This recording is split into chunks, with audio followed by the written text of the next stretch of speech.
Hello friends, स्वागत है इस चैनल पर। आज की इस वीडियो में हम लोग देखने वाले हैं बीपीएससी 69 में पूछे जाने वाले मोस्ट इम्पॉर्टेंट क्वेश्चन जो प्रीवियस ईयर में पूछे गए हैं। वे सारे प्रश्नों का डिस्कशन करेंगे। इस एपिसोड में हम लोग जो पढ़ेंगे वो है जनरल साइंस का क्लास करने वाले हैं। ठीक है, तो चलिए शुरू करते हैं। देखिए प्रश्न पूछा गया है कि प्रकाश वर्ष किसकी इकाई है। तो देखिए इसका राइट आंसर होगा कि प्रकाश वर्ष जो है वो दूरी की इकाई है। ठीक है, चलिए देखते हैं प्रकाश वर्ष के बारे में। तो देखिए प्रकाश वर्ष जो है दूरी की इकाई है और अंतर्राष्ट्रीय खगोलीय संघ के अनुसार एक प्रकाश वर्ष जो होता है वह दूरी होता है जो प्रकाश अपने निर्वात में एक वर्ष में पूरा करता है। यह इकाई मुख्यतः लंबी दूरियों तथा दो तारों या गैलेक्सी जैसे अन्य खगोलीय वस्तुओं के बीच की दूरी मापने में किया जाता है। नेक्स्ट हम लोग प्रश्न देखते हैं। देखिए प्रश्न पूछा गया है कि प्रकाश वर्ष मात्रक है। तो हम लोगों ने देखा कि प्रकाश वर्ष किसका मात्रक है, तो दूरी का मात्रक है।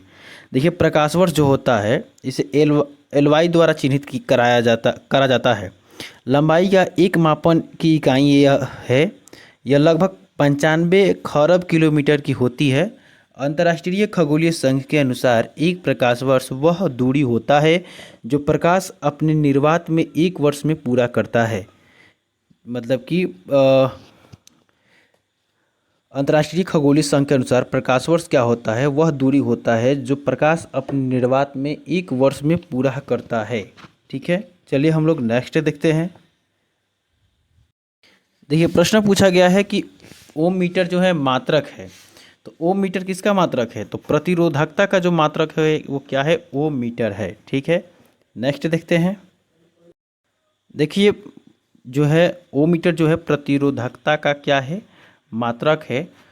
और जब किसी चालक में विद्युत धारा प्रवाहित की जाती है तो चालक में गतिशील इलेक्ट्रॉन अपने मार्ग में आने वाले परमाणुओं से निरंतर टकराते रहते हैं, जिससे उनकी ऊर्जा का क्या होता है, ह्रास होता है। इसे ही प्रतिरोध कहा जाता है। और प्रतिरोध का जो मात्रक होता है वो क्या होता है, ओम होता है। तो प्रतिरोध क्या होता है, तो जब किसी चालक में विद्युत धारा प्रवाहित की जाती है तो चालक में गतिशील इलेक्ट्रॉन अपने मार्ग में आने वाले परमाणुओं से निरंतर टकराते रहते हैं और जिससे उनकी ऊर्जा क्या होती है, ऊर्जा की ह्रास होती है। और इसे ही प्रतिरोध कहा जाता है। और प्रतिरोध का मात्रक जो होता है ओम होता है। देखिए प्रश्न पूछा गया है कि निम्नलिखित में से कौन सी मूल भौतिक राशि है। पूछा गया है कि बताइए ये जो 5 ऑप्शन दिया गया है इसमें से कौन सी मूल भौतिक राशि है। तो देखिए मूल भौतिक राशि जो होता है ये एक ऐसी राशियाँ होती है जो एक दूसरे से स्वतंत्र रहती है, जिन्हें एक दूसरे में बदला नहीं जा सकता है, उसे मूल भौतिक राशि कहा जाता है। तो देखिए इसमें से जो विद्युत धारा जो है ये क्या है, मूल भौतिक राशि है। और मूल भौतिक राशियों की जो संख्या है वो 7 है। कितने हैं, तो 7 है। चलिए इसके बारे में थोड़ा देख लेते हैं।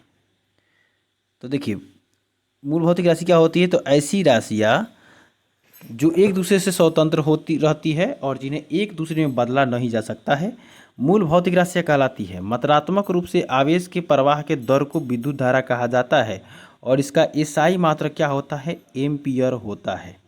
ठीक है, देखिए दूरी का एसआई मात्रक पूछा जाए तो क्या होगा, मीटर होता है, समय का सेकेंड होता है, ताप का केल्विन होता है, द्रव्यमान का किलोग्राम होता है।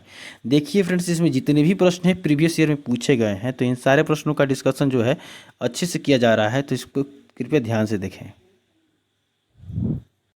देखिए प्रश्न पूछा गया है कि निम्नलिखित में से कौन एक अदिश राशि है। बताना है कि इसमें से कौन सा जो एक राशि है जो कि अदिश है। तो देखिए जो दाब है जो एक अदिश राशि है, बाकी बल, वेग, त्वरण जो है ये सारे सदिश राशि हैं। देखिए वे भौतिक राशि जिन्हें व्यक्त करने के लिए केवल परिमाण की आवश्यकता होती है, दिशा की नहीं, वे क्या कहलाती है, अदिश कहलाती है। याद रखिएगा दूरी, चाल, शक्ति, ऊर्जा, क्षेत्रफल, आयतन, द्रव्यमान, तापमान, लंबाई, घनत्व, दाब, कार्य, आवेश, विभव, आवृत्ति, विशिष्ट ऊष्मा, ये जितनी है ये क्या है, एक अदिश राशि है। याद रखिएगा। नेक्स्ट हम लोग देखते हैं। देखिए प्रश्न पूछा गया है कि निम्नलिखित में कौन सी राशि सदिश नहीं है। बताना है कि इसमें से कौन सी जो राशि है वो सदिश नहीं है। देखिए, विस्थापन भी सदिश है क्योंकि इसमें परिमाण दिशा दोनों होता है, त्वरण भी सदिश है, बल भी सदिश है, लेकिन आयतन जो है ये सदिश नहीं है, ये अदिश है, ध्यान रखिएगा। देखिए, सदिश के लिए क्या जरूरी है, तो देखिए, वे भौतिक राशि जिन्हें व्यक्त करने के लिए केवल परिमाण के साथ साथ, देखिए, व्यक्त करने के लिए परिमाण के साथ साथ क्या है, दिशा की आवश्यकता होती है, उसे क्या कहा जाता है, सदिश राशि कहा जाता है। याद रखिएगा, वेग, संवेग, बल, विस्थापन, त्वरण, भार, विद्युत चुंबकीय क्षेत्र, विद्युत क्षेत्र, आवेग, बलाघूर्ण, ताप, प्रवणता, ये जो है ये क्या है, सब सदिश राशियाँ है। ठीक है, हम लोग नेक्स्ट देखते हैं। ये प्रश्न पूछा गया है कि निम्नलिखित में से कौन सी सदिश राशि है।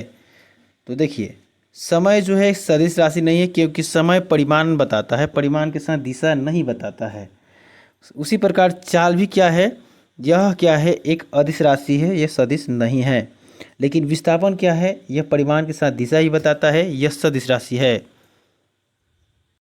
देखिए, प्रश्न पूछा गया है कि निम्नलिखित में से कौन सी एक राशि जो है, और निम्नलिखित में से कौन सी एक सदिश राशि है, सॉरी, निम्नलिखित में कौन सी एक सदिश राशि है, बताना इसमें कौन सी सदिश राशि है। तो देखिए, दाब, कार्य और ऊर्जा, ये तीनों जो है अदिश राशि है, और संवेग क्या है, एक सदिश राशि है। ठीक है, नेक्स्ट देखते हैं। देखिए, प्रश्न पूछा गया है कि निम्नलिखित में से रेडियो सक्रियता का मात्रक कौन सा नहीं है। बताना है कि इनमें से कौन सा जो है रेडियो सक्रियता का मात्रक नहीं है। तो इसका राइट आंसर होगा आइंस्टीन जो है ये रेडियो सक्रियता का मात्रक नहीं है। बैकुरल, क्यूरी, रदरफोर्ड रेडियो सक्रियता के मात्रक हैं। रेडियो सक्रियता की जो खोज है पूछा जाता है तो हेनरी बैकुरल हैं, और 1896 में जो है इसकी खोज किए थे। रेडियो सक्रियता का ईसाई मात्रक जो है बैकुरल है, और एक बैकुरल का अर्थ होता है, क्या होता है, एक बैकुरल का अर्थ 1 क्षय प्रति सेकेंड होता है। ठीक है, हम लोग नेक्स्ट देखते हैं। देखिए, प्रश्न पूछा गया है कि विद्युत धारा की इकाई क्या है। तो देखिए, विद्युत धारा की जो इकाई है वो एम्पियर होता है। क्या होता है, एम्पियर होता है। देख लेते हैं थोड़ा विद्युत धारा के बारे में। तो देखिए, विद्युत धारा की जो इकाई होता है वो एम्पियर होता है। आवेश की प्रवाह के दर को विद्युत धारा कहा जाता है। ध्यान रखिएगा, कुछ प्रमुख मौलिक राशियां हैं, उनके मात्रक, जैसे कि विद्युत आवेश के क्या होता है, कूलाम, विद्युत विभव का वोल्ट होता है, शक्ति के क्या होता है, वाट होता है। अगला प्रश्न देखते हैं। देखिए, अगला जो प्रश्न है पूछा गया है 65 बीपीएससी में पूछा गया है कि विद्युत धारा किस उपकरण से मापी जाती है। पूछा गया है कि विद्युत जो धारा है वो किस उपकरण से मापी जाती है। तो एमीटर से जो है विद्युत धारा को मापी जाती है। ठीक है, देखिए, विद्युत धारा को मापने का उपकरण जो है एमीटर है, जबकि विद्युत धारा का मात्रक पूछा जाए तो क्या होता है, एम्पियर होता है। अब देखिए, अगला जो प्रश्न है पूछा गया है कि विद्युत शक्ति की इकाई है। विद्युत शक्ति की इकाई है, बताना है कि इसमें से क्या है। तो विद्युत शक्ति की जो इकाई है वो वाट होता है। ठीक है, अगला जो प्रश्न है, हर्ट्ज में क्या मापा जाता है। पूछा गया है कि हर्ट्ज में क्या मापा जाता है। तो हर्ट्ज में फ्रेंड्स क्या मापा जाता है, आवृत्ति को मापा जाता है। अगला जो प्रश्न है, देखिए इसके बारे में थोड़ा जान लेते हैं। तो देखिए, कंपन करता हुआ कोई कण 1 सेकेंड में जितना कंपन करता है, कंपन करता हुआ कोई कण 1 सेकेंड में जितना कंपन करता है उसे उसकी आवृत्ति कहा जाता है। हर्ट्ज से आवृत्ति मापी जाती है। याद रखिएगा कि हर्ट्ज से क्या किया जाता है, आवृत्ति मापी जाती है। और ध्यान रखिएगा कि 20 हर्ट्ज से 20,000 हर्ट्ज की आवृत्ति वाली यांत्रिक तरंगे श्रव्य तरंगे कहलाती है, और इन तरंगों को मनुष्य क्या कर सकता है, सुन सकता है। कितने से कितने तरंगों के बीच, तो 20 हर्ट्ज से 20,000 हर्ट्ज की आवृत्ति वाली यांत्रिक तरंगे को मनुष्य सुन सकता है, इसीलिए इसे श्रव्य तरंगे कहा जाता है। और आवृत्ति का ईसाई मात्रक याद रखिएगा कि हर्ट्ज होता है। देखिए, प्रश्न जो पूछा गया है कि आवृत्ति को नापा जाता है, तो आवृत्ति को किससे मापा जाता है, तो हर्ट्ज से मापा जाता है। ठीक है, चलिए इसके बारे में हम लोग देखते हैं। नेक्स्ट प्रश्न देखते हैं। तो देखिए, निम्नलिखित में से जो है किस राशि का मात्रक नहीं है। तो देखिए, विकृति का जो है मात्रक नहीं होता है, प्रतिबल का भी मात्रक होता है, बल का भी मात्रक होता है, दाब का भी मात्रक होता है, लेकिन विकृति का मात्रक नहीं होता है। ठीक है, देखिए, प्रतिबल का ईसाई मात्रक पूछा जाए फ्रेंड्स तो क्या होता है, न्यूटन प्रति मीटर स्क्वायर होता है, जो कि दाब का भी यही होता है। लेकिन ध्यान रखिएगा, दाब का क्षेत्रफल प्रति मीटर स्क्वायर होता है। बल का SI मात्रक न्यूटन होता है, दाब का SI मात्रक पास्कल भी होता है, जबकि विकृति का कोई मात्रक नहीं होता है। याद रखिएगा। दाब का जो मात्रक पूछा गया है, तो देखिए दाब का मात्रक है, तो देखिए दाब का मात्रक क्या होता है, मीटर प्रति सेकेंड स्क्वायर होता है, सॉरी न्यूटन प्रति वर्ग मीटर होता है। क्या होता है, न्यूटन प्रति वर्ग मीटर होता है। लेकिन दाब का मात्रक यहाँ क्या दिया है, kilogram centimetre square, kilogram centimetre square, जो कि नहीं होगा। देखिए तो ये क्या होगा, ऑप्शन ई होगा, उपयुक्त में से कोई नहीं होगा। दाब का SI मात्रक जो होता है पास्कल होता है। किसी सतह की इकाई क्षेत्रफल पर लगने वाले बल दाब कहलाते हैं, और इसकी इकाई जो होता है न्यूटन प्रति वर्ग मीटर होता है या पास्कल होता है। ठीक है, हम लोग नेक्स्ट देखते हैं। तो देखिए एंगस्ट्रॉम इकाई है, तो एंगस्ट्रॉम इकाई है, किसकी इकाई है, तो एंगस्ट्रॉम जो है तरंग दैर्ध्य की इकाई है। याद रखिएगा। एंगस्ट्रॉम के बारे में थोड़ा देख लेते हैं। तो देखिए एंगस्ट्रॉम तरंग दैर्ध्य जो है को मापने की इकाई है। ऊर्जा की इकाई जो होता है जूल होता है। आवृत्ति का याद रखिएगा कि हर्ट्ज होता है। वेग का जो होता है मीटर प्रति सेकेंड होता है।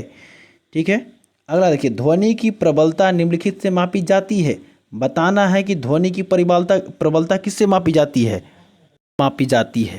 ध्वनि की प्रबलता किससे मापी जाती है, तो आयाम से मापी जाती है। ध्वनि की का वह अभिलक्षण है जिसके कारण कोई ध्वनि तेज या मंद सुनाई देती है, और ध्वनि की प्रबलता ध्वनि तरंगों के आयाम पर निर्भर होती है। ध्वनि तरंगों का आयाम जितना अधिक होगा, ध्वनि की प्रबलता उतना ही अधिक होगी। ये याद रखना है। ठीक है, नेक्स्ट देखिए, प्रकाश वर्ष जो है किसकी इकाई है। पूछा गया है कि प्रकाश वर्ष किसकी इकाई है, तो प्रकाश वर्ष जो है फ्रेंड्स खगोलीय दूरी की इकाई है। और प्रकाश वर्ष जो होता है दूरी का मात्रक होता है। और एक प्रकाश वर्ष जो होता है वो क्या होता है, तो निर्वात में प्रकाश के द्वारा एक वर्ष में चली गई दूरी है, जो कि 9.46 गुने 10 के पावर 15 मीटर के बराबर होता है। ठीक है, नेक्स्ट हम लोग देखते हैं। देखिए प्रकाश वर्ष होता है, पूछा गया